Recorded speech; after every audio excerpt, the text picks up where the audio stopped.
Perkenalkan, nama saya Dosma Putar. Saya guru di SMK Negeri 1 Laguboti. Pada saat ini saya sebagai mahasiswa PPG BIT 1 yang dilaksanakan oleh LPTK YKN Tarutung.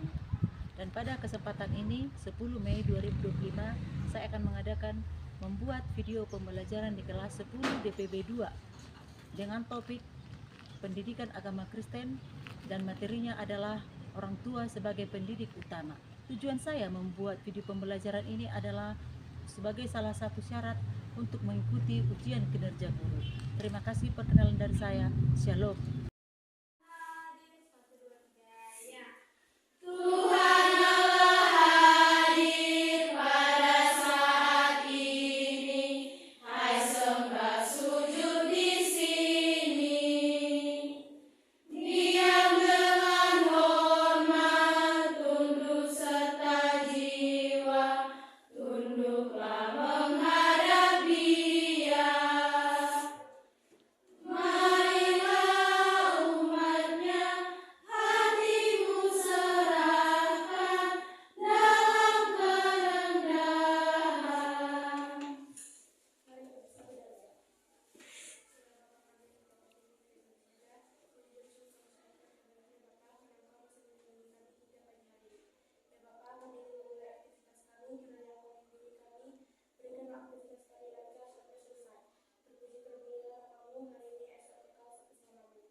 Kita pada pagi hari ini yaitu mengenai orang tua adalah pendidik utama. Ibu mau jelaskan di sini, kenapa dikatakan orang tua itu sebagai pendidik utama? Karena orang tua itu adalah sebagai guru terutama yang memberikan pengetahuan pendidikan kepada siapa? Anak-anaknya. Di sekolah kita menerima pendidikan yang utama, bukan guru sebagai pendidik utama, tetapi siapa? Orang tua. Ya, jadi orang tua itu adalah pendidik utama. Dapat kita baca itu nanti sebagai ayat pendukungnya itu di Keluaran 20 ayat 12 dan Amsal 22 ayat 6, Efesus 6 ayat 1 sampai 4. Ya, Efesus 6 ayat 1 itu siapa yang tahu isinya? Hai anak-anak, taatilah orang tuamu dalam Tuhan, karena haruslah demikian. Ya, jadi ayat ini mengatakan kepada kita, nasihat kepada anak supaya kita tetap menghargai, menghormati siapa? Orang tua. Siapa orang tua itu? Ayah, ibu. Ya. Nah, sekarang kalau dikatakan keluarga itu, apa itu keluarga? Keluarga adalah yang terdiri dari ayah, ibu, dan anak. Ya, diingat, jangan lupa, ya kan? Nah, kemudian kita lihat lagi di sini. Apa yang menjadi pesan Alkitab untuk orang tua? Ya. Setiap orang yang lahir memiliki orang tua. Pasti kan? Walaupun banyak orang tua yang bagaimana? Yang membuang anaknya, yang meninggalkan anaknya di tempat sampah, disewakan, ya kan? Kita sudah melihat banyak kejadian seperti itu. Banyak kan? Kita sudah melihat itu di media sosial. Banyak orang tua yang membuang anaknya. Kenapa terjadi seperti itu? Iya, yang pertama mungkin mereka belum siap menjadi orang tua. Kemudian, cuci tangan. Ekonomi tidak mencukupi. Apalagi? Salah pergaulan. Ya, dengan adanya pergaulan bebas. Ya kan? Jadi kita lahir ke dunia ini dengan adanya orang tua. Tidak bisa kita lahir tanpa orang tua. Nah, apa lagi dikatakan di sana? Setiap orang yang lahir karena memiliki orang tua, artinya manusia sebagai ciptaan Tuhan hadir melalui keberadaannya. Harap selalu diingat bahwa Tuhan itu adalah Maha Pencipta. Karena itu apapun yang ada di dunia ini adalah milik Tuhan, termasuk kita. Ya, kita ini milik siapa? Tuhan. Bukan milik orang tua. Kita itu dititip. Sama siapa kita dititip? Sama orang tua. Kita dititip sama orang tua kita untuk dijaga. Kemudian dirawat, diberikan pendidikan, diberikan sandang pangan, semua dilengkapi. Ya. Jadi kita itu titipan, manusia itu sebagai titipan di dunia ini. Jadi siapa yang milik manusia? Yang memiliki manusia? Tuhan. Ya. Jadi karena Tuhan yang memiliki kita, karena kita ini milik Tuhan, maka kita harus senantiasa mengingat atau mengucap syukur kepada siapa? Tuhan.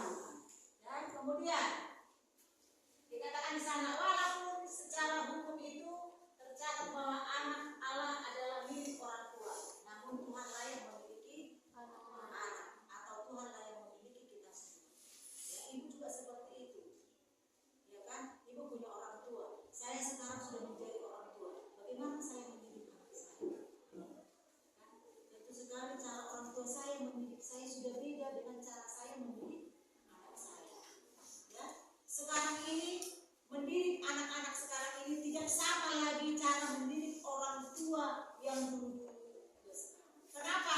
Kalau orang tua sekarang mendidik anak keras, apa ujung-ujungnya? Anaknya itulah lari, kemudian memberontak. Kenapa terjadi pemberontakan anak orang tua? Tidak diterima. Ya, tidak terima dia kalau dimarahi orang tua. Ya kan? Apa yang membuat itu terjadi?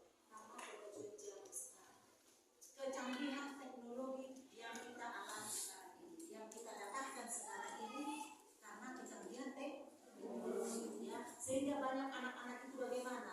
Banyak anak-anak itu yang melawan kepada orang tua. Anak-anak sekarang itu sudah menganggap dirinya itu paling mantap, paling bagus, ya, sehingga banyak anak itu melanggar aturan dan peraturan, tidak lagi mengingat bahwa pengetahuan, pendidikan, pelajaran yang kita terima itu, yang diterima anak itu adalah yang pertama sekali, yang utama sekali di dalam keluarga. Ya, duluan kita tahu berbicara itu karena siapa? Ajaran orang tua, ya kan? Duluan kita memanggil mama, bapak karena siapa? Karena diajar orang tua. Jadi kita ingat, orang tua kita itu harus kita hargai, kita hormati. Oke, kita lanjut.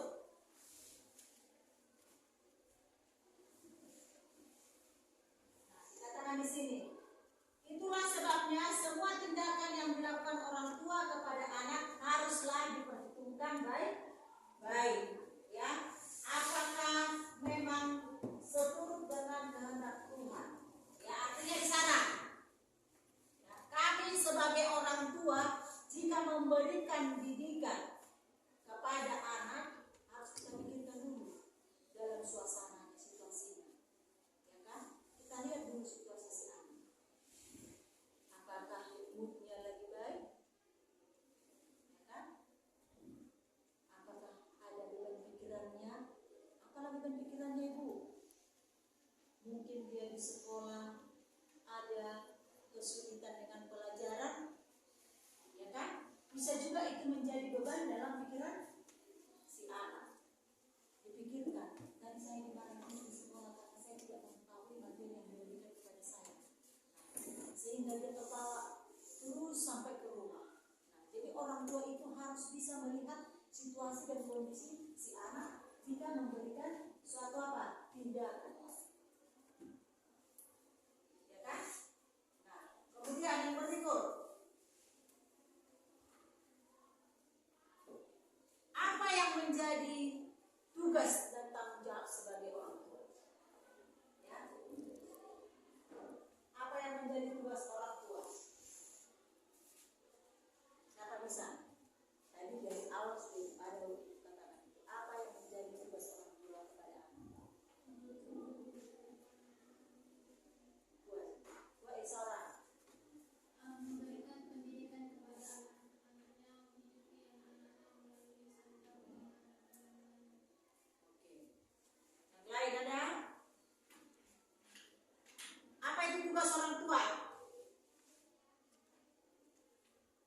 Tugas orang tua. Yang pertama, apa yang pertama? Mendidik. Yang kedua, orang tua itu harus bisa menjadi teman kepada siapa? Kepada anak. Yang ketiga, orang tua itu harus bisa menjadi motivator. Kalau dikatakan motivator itu memberikan motivasi, dorongan kepada siapa? Kepada si anak, supaya si anak itu tetap memiliki motivasi, semangat dalam belajar. Kemudian apalagi? Membantu anak merasa percaya diri. Ya. Orang tua itu harus dapat membantu anak itu untuk percaya diri. Kenapa dikatakan seperti itu?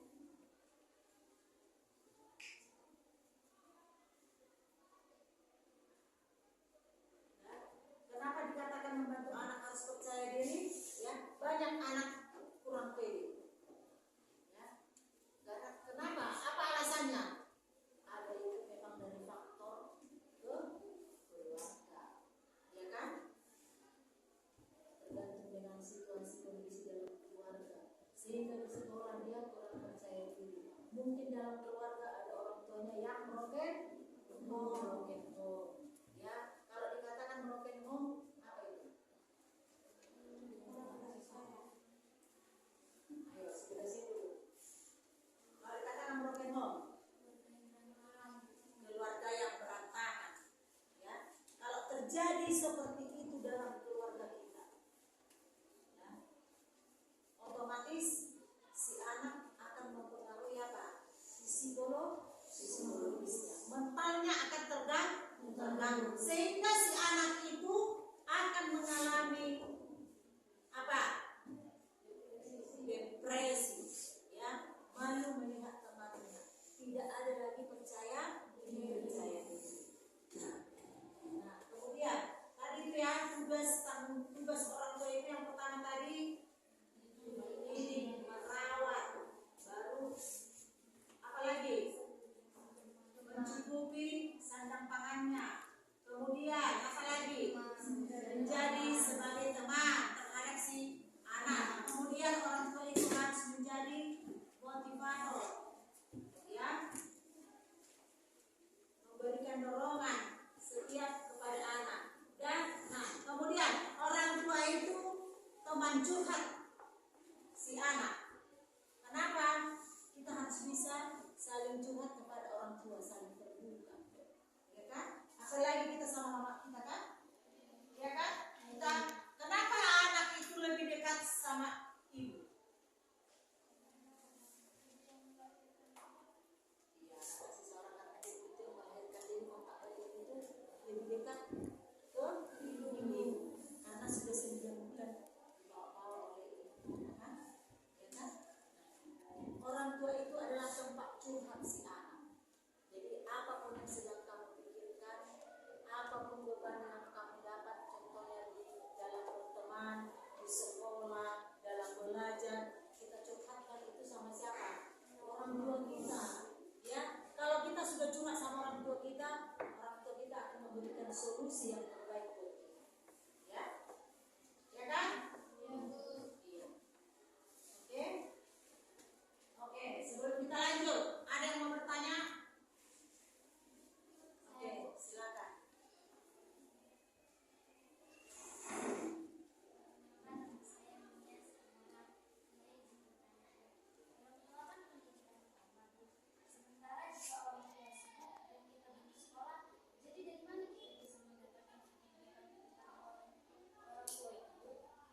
Oke. Orang tua itu sebagai pendidik utama. Nah, pertanyaan si Mia tadi, jika orang tua kita itu sibuk, ya, dalam kegiatan misalnya bekerja, berbisnis, berjualan, ya kan, banyak seperti itu orang tua kan. Nah, sehingga anaknya ini bagaimana? Terlantar, ya. Bagaimana dia? Ya kan? Jadi orang tua yang pekerjaannya selalu sibuk itu sudah membuat suatu inisiatif untuk memberikan anaknya itu diasuh oleh seseorang, ya kan? Makanya kita lihat sekarang kalau anak-anak itu sejak kecil sudah diberikan kepada pengasuh, apa yang terjadi? Jadi sayang si anak kepada pengasuh. Karena apa? Karena pengalamannya, kedewasaannya, ya, tidak hanya dalam keluarga itu ada pendidikan. Makanya kita di sekolah. Kenapa Ibu? Kalau dari keluarga pendidikan yang pertama sekali Ibu, udah di rumah aja kita sekolah, nggak perlu sekolah, ya kan? Tidak boleh hanya sebatas pendidikan dari orang tua. Jadi jawaban dari pertanyaan Isaura itu, apakah itu baik Ibu tindakan orang tua? Itu tidak baik. Kenapa? Itu sudah membatasi apa? Kemampuan si anak, ya kan? Kemampuan apa? Dalam bergaul, beradaptasi, ya kan? Mengembangkan inspirasi, pengetahuan yang ada dalam pikiran dan hatinya. Ya. Tapi dari segi yang lain ada juga baiknya. Mungkin ya, orang tua melihat latar belakang si anak, ya. Mungkin dilihat sifat anaknya itu agak bandel, ya kan? Kedua, dilihat sifat anaknya itu ingin maunya saja, ya, tidak bisa diatur, ya kan? Sehingga orang tua memberikan apa? Pengajaran yang ketat, ya, membuat aturan dan peraturan dalam keluarga, ya kan? Nah, jika ada orang tua yang mengekang si anak, mungkin dibarengi dengan faktor-faktor. Ya. Kalau anaknya itu memang memiliki sifat yang baik, turut kepada orang tua, rendah hati, ya, menghormati orang tua sebagai pendidik, ya. Yang pertama di situ memberikan dukungan kepada anak-anak dengan pujian, dorongan, dan perhatian yang positif. Pada waktu kapan orang tua memberikan dukungan itu, pujian itu?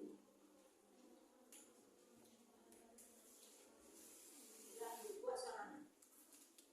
Pada waktu si anak mencoba hal baru dan meraih prestasi. Iya, ya. Orang tua mengucapkan pujian, selamat. Berarti melakukan hal-hal yang baik. Baru kemudian mendapatkan prestasi. Orang tua kita pasti mengucapkan selamat. Tingkatkan menang, pasti bilang seperti itu kan? Bergiat belajar lagi ya, supaya menjadi terbaik lagi ke depan. Memang ini sudah baik, tapi untuk mendapatkan yang terbaik lagi kita ke depan, ya kan? Kemudian yang kedua, membantu anak merasa percaya diri dan termotivasi untuk meraih cita-cita mereka, ya, membantu anak. Kemudian yang ketiga, kita tadi menjadi sahabat bagi anak-anak, ya. Kalau kita sudah menganggap orang tua kita itu sebagai sahabat kita, berarti orang tua itu di tempat kita curhat, ya kan? Curhat kita sama orang tua kita, bertukar pikiran. Kalau ada di antara kalian ini tidak ada orang tua, masih ada, ya, saudara kita, teman dekat kita. Mungkin ada di antara kalian yang sudah tidak ada dari orang tuanya, ya kan? Mungkin ada di antara kalian yang keluarga yang seperti yang dikatakan Simeon tadi, mungkin ada broken home atau lebih berantakan, kurang baik antara ayah dan ibu, ya kan? Masih ada lagi teman kita juga, ya. Jadi tempat curhat itu tidak hanya orang tua yang mendadak kita, ya kan? Teman kita, saudara kita.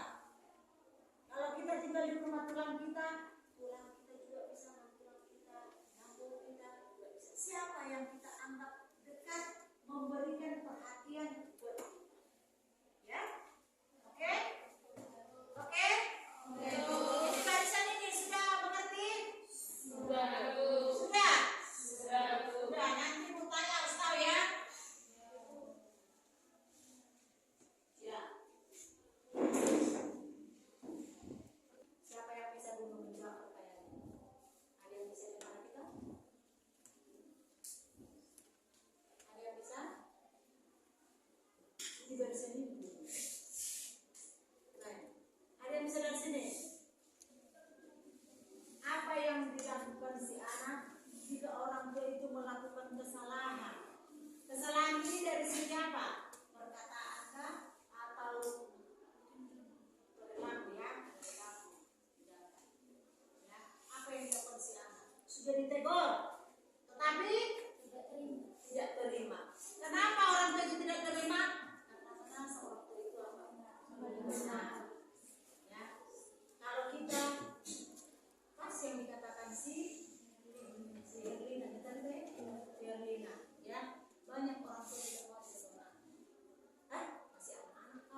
di sana. Kita diam tegak, kita makan. Jika kita tidak bisa lagi mengutarakan kata-kata, kita bawa ke dalam doakan. Ya kan? Nah, setelah kita doakan, tidak ada juga perubahan itu. Nah, kita bawa ke dalam doa. Nah, setelah kita bawa ke dalam doa, kita lihat perubahan orang tua. Apakah sudah berubah? Nah, kalau belum berubah, apa lagi kita lakukan seorang anak? Kita curhat kepada orang yang lebih tua dari kita, ya. Misalnya kita anggap itu menjadi bagian dari hidup, ya. Kita curhatkan pengalaman kita kepada orang tua kita. Apa yang mau kita curhatkan? Ya, kita utarakan. Orang tua saya berperilaku seperti ini, tulang, guru, contohnya ya. Jadi kenapa? Tolonglah, saya sudah ngomong sama orang tua saya supaya perilakunya itu berubah dan diperbaiki, karena perilakunya itu tidak baik. Tapi orang tua saya melarang. Saya diamkan dengan kata-kata saya, tapi saya tetap bawakan dalam doa. Jadi saya mau kepada Tuhan, ya. Jadi mungkin sekali kalau kita curhat dengan orang yang lebih tua dari kita atau keluarga kita, ya, mungkin dari keluarga bisa juga mempengaruhi untuk merubah perilaku orang tua. Tapi jangan kita langsung putus membawa di dalam doa. Kita tetap bawa dalam doa. Tapi intinya, kalau kita sudah ungkapkan dengan kata-kata kita sebagai seorang anak, ya kan, tetap kita bawa dalam doa. Tidak ada duanya kalau kita bawa ke dalam doa. Semuanya itu nanti akan membuahkan hasil. Ya, jadi apapun yang kita pikirkan sekarang ini, tetap kita bawa dalam doa. Karena kita ketahui doa itu adalah komunikasi kita dengan siapa? Kalau dikatakan komunikasi, berarti disitulah kita dalam doa itu kita menyampaikan apa? Keluh kesah kita, beban pikiran kita kepada Tuhan, supaya Tuhan mempermudahkan atau memberikan jalan yang terbaik terhadap apa yang sedang kita alami. Oke, yang terakhir. Ya, yang terakhir. Nah, apa yang menjadi peran Allah dalam keluarga?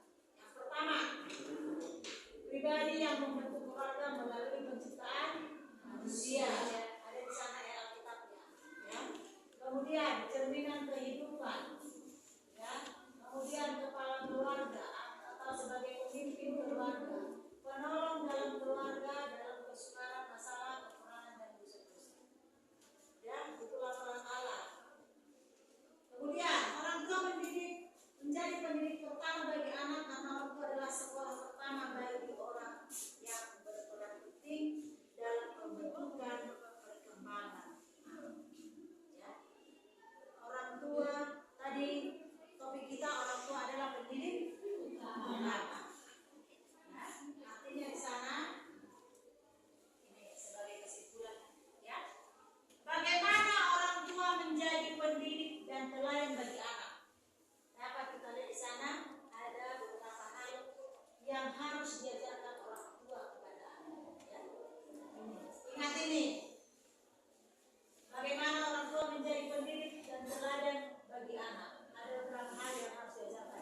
dari kecil itu akan terbawa sampai kita sudah selesai, sudah dewasa. Ya. Jadi ibu harap kalian juga seperti itu. Ya. Jadi dari topik kita pada saat ini, orang tua sebagai pendidik utama, mari kita tanamkan dalam hati dan pikiran kita semuanya. Ya, kita ingat kita itu status kita sebagai anak itu apa yang menjadi tugas kita. Ya, tugas kita sebagai anak menghormati, menghargai, apalagi bersekolah, menuntut ilmu, apalagi tugas kita membahagiakan orang tua, ya kan, agar orang tua kita itu memiliki umur panjang, ya, seperti Efesus 6 ayat 1 tadi. Semua dulu kita mengucapkan